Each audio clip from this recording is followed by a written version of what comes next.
एक बार एक बहुत बड़ा नेता एक साधु के छोटे से आश्रम में गया।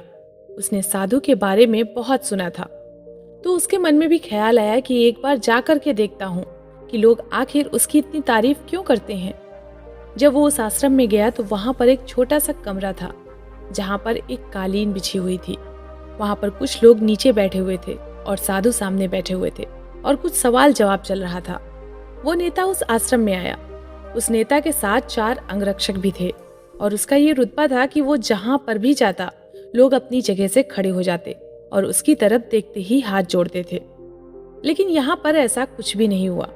व्यस्त होने के कारण साधु ने उसकी तरफ देखा तक नहीं। नेता को लगा कि ये मेरा अपमान है और वो इस बात से गुस्सा हो गया। नेता ने थोड़ा गुस्से से साधु की बात को बीच में काटते हुए कहा, सुनिए, मैं आपसे कुछ कहना चाहता हूँ। साधु ने उसकी तरफ देखा और बोले, आप थोड़ी देर रुकिए, पहले मैं इनके सवाल का जवाब दे दूं, उसके बाद मैं आपसे बात करता हूँ। तब तक आप अगर चाहें तो आप बैठ सकते हैं। बस साधु के इतना कहने की ही देरी थी कि नेता का चेहरा गुस्से से लाल हो गया और फिर उसने अपना सारा गुस्सा उस साधु पर निकाल दिया। अभी तक वो नेता बहुत तमीज से आप कहकर बात कर रहा था, लेकिन अब वो तू तड़ाक पर उतर आया और उसने साधु को कहा, तुझे पता भी है मैं कौन हूँ और तू किससे बातें कर रहा है? साधु ने उसकी तरफ देखा और कहा, मुझे इससे कोई फर्क नहीं पड़ता कि आप कौन हैं, लेकिन आप जो कोई भी हैं, अगर आप चाहते हैं कि मैं आपके सवाल का जवाब दूं या आपसे बात करूं तो आपको कुछ देर रुकना होगा।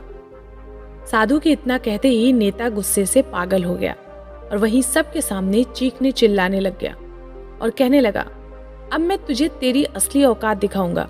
तूने मुझसे पंगा लेकर के ठीक नहीं किया। तुझे पता भी है मैं तेरे बारे में क्या सोचता हूँ। साधु ने फिर से नेता की तरफ देखा और बड़े ही प्रेम से कहा, मुझे इससे कोई फर्क नहीं पड़ता कि आप मेरे बारे में क्या सोचते हैं। आप जो चाहें वो मेरे बारे में सोच सकते हैं। फिर नेता ने उस साधु से कहा, तू चाहे सुनना चाहे या नहीं, लेकिन मैं तुझे यही सबके सामने बताऊंगा कि मैं तेरे बारे में क्या सोचता हूँ। तू कोई साधु नहीं है, तू एक बहुत ही घटिया इंसान है। तू एक ढोंगी है, पाखंडी है और यहाँ पर जितने भी लोग बैठे हैं उन सबको बेवकूफ बना रहा है। तेरा बस एक ही मकसद है, इन लोगों की जेब में जितना भी पैसा है वो सब तेरे पास आ जाए। तू अपने फायदे के लिए इन लोगों का इस्तेमाल कर रहा है और अब मैं तुझे नहीं छोड़ने वाला हूँ। पूरी दुनिया के सामने तेरा पर्दाफाश करके रहूंगा। लेकिन उसके इतना बोलने के बाद भी हल्की सी मुस्कान उस साधु के चेहरे पर बनी ही रही। ये देखकर वो और भी तिलमिला गया और उसने कहा, अब बहुत हो गया, अब मैं यहाँ 1 मिनट भी नहीं रुकने वाला। लेकिन अभी भी तेरे पास मौका है। अगर मुझसे माफी मांगनी है या मुझसे कुछ कहना है तो कह सकते हो। इतना सब होने के बाद भी साधु के चेहरे पे एक मुस्कान थी और वो बिल्कुल शांत था। फिर साधु ने अपने हाथ जोड़े और कहा, मुझे आपसे कोई गिला शिकवा नहीं है। आपके लिए मेरे मन में कोई भी गलत ख्याल नहीं है। जो भी मेरे बारे में आपने कहा वो आपकी अपनी सोच थी, तो मुझे आप में कोई भी बुराई नजर ही नहीं आती है। मुझे आप बहुत ही भले इंसान लग रहे हैं। और साधु के इतना कहते ही नेताजी का गुस्सा मानो गायब ही हो गया। उस नेता के चेहरे पर एक अजीब सी खुशी थी, क्योंकि उस साधु ने वही कहा जो बाकी सब लोग उस नेता के बारे में कहते थे। और वो खुशी खुशी उस आश्रम से अपने घर की तरफ चला गया और जाकर के अपने पिताजी के साथ में बैठ गया। उसके पिताजी ध्यान में थे। उन्होंने पूरी जिंदगी सिर्फ लोगों की सेवा करी और बदले में कुछ भी उम्मीद नहीं किया। थोड़ी देर बाद जब उन्होंने अपनी आंखें खोली तो अपने बेटे को अपने साथ बैठे हुए देखा। आज बेटे के चेहरे पर एक अजीब सी खुशी थी जो आज से पहले उन्होंने कभी नहीं देखी थी।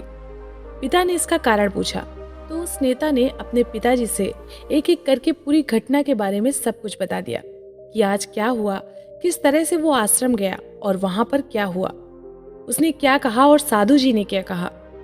जब उसके पिताजी ने पूरी बात सुनी तो थोड़ा सा मुस्कुराए और अपने बेटे को देख करके बोले, उन्होंने तुम्हारी तारीफ नहीं की, क्योंकि उन्होंने वो नहीं कहा जो तुम हो, उन्होंने वो कहा जो वो खुद हैं। और इसी तरह तुमने जो भी कुछ उनको कहा वो नहीं कहा जो वो हैं, बल्कि तुमने वो कहा जो तुम खुद हो। यही बात वेदों में भी कही गई है, यथा दृष्टि तथा सृष्टि। ये दुनिया तुम्हें वैसी नहीं दिखती जैसी ये दुनिया है।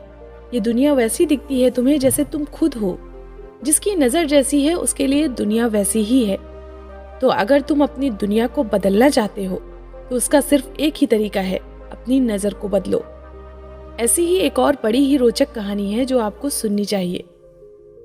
पिताजी कोई किताब पढ़ने में व्यस्त थे, पर उनका बेटा बार बार आता और उल्टे सीधे सवाल पूछकर उन्हें डिस्टर्ब कर देता। पिता के समझाने और डांटने का भी उस पर कोई असर नहीं पड़ता। तब उन्होंने सोचा कि अगर बच्चे को किसी और काम में उलझा दिया जाए तो बात बन सकती है। उन्होंने पास ही पड़ी एक पुरानी किताब उठाई और उसके पन्ने पलटने लगे। तभी उन्हें विश्व मानचित्र छपा दिखा। उन्होंने तेजी से वो पेज फाड़ा और बच्चे को बुलाया और कहा, बेटा देखो, ये वर्ल्ड मैप है। अब मैं इसे कई पार्ट्स में कट कर देता हूँ। तुम्हें इन टुकड़ों को फिर से जोड़कर वर्ल्ड मैप तैयार करना होगा। और ऐसा कहते हुए उन्होंने ये काम बेटे को दे दिया। बेटा तुरंत मैप बनाने में लग गया और पिता ये सोचकर खुश होने लगे कि अब वो आराम से 2-3 घंटे किताब पढ़ सकेंगे। लेकिन ये क्या, अभी 5 मिनट ही बीते थे कि बेटा दौड़ता हुआ आया और बोला, ये देखिए पिताजी, मैंने मैप तैयार कर लिया है। पिता ने आश्चर्य से देखा। मैप बिल्कुल सही था। पिता ने पूछा, तुमने इतनी जल्दी मैप कैसे जोड़ दिया? ये तो बहुत मुश्किल काम था। तब बेटे ने कहा, कहाँ पापा, ये तो बिल्कुल आसान था। आपने जो पेज दिया था उसके पिछले हिस्से में एक कार्टून बना था। मैंने बस वो कार्टून कंप्लीट कर दिया और मैप अपने आप ही तैयार हो गया। और ऐसा कहते हुए वो बाहर खेलने के लिए भाग गया और पिताजी सोचते रह गए। दोस्तों, कई बार लाइफ की प्रॉब्लम्स भी ऐसी ही होती हैं। सामने से देखने पर वो बड़ी भारी भरकम लगती हैं, मानो उनसे पार पाना असंभव ही हो। लेकिन जब हम उनका दूसरा पहलू देखते हैं तो वही प्रॉब्लम्स आसान बन जाती है। इसलिए जब कभी आपके सामने कोई समस्या आए तो उसे सिर्फ एक नजरिए से देखने की बजाय अलग अलग दृष्टिकोण से देखिए। क्या पता वो बिल्कुल आसान बन जाए।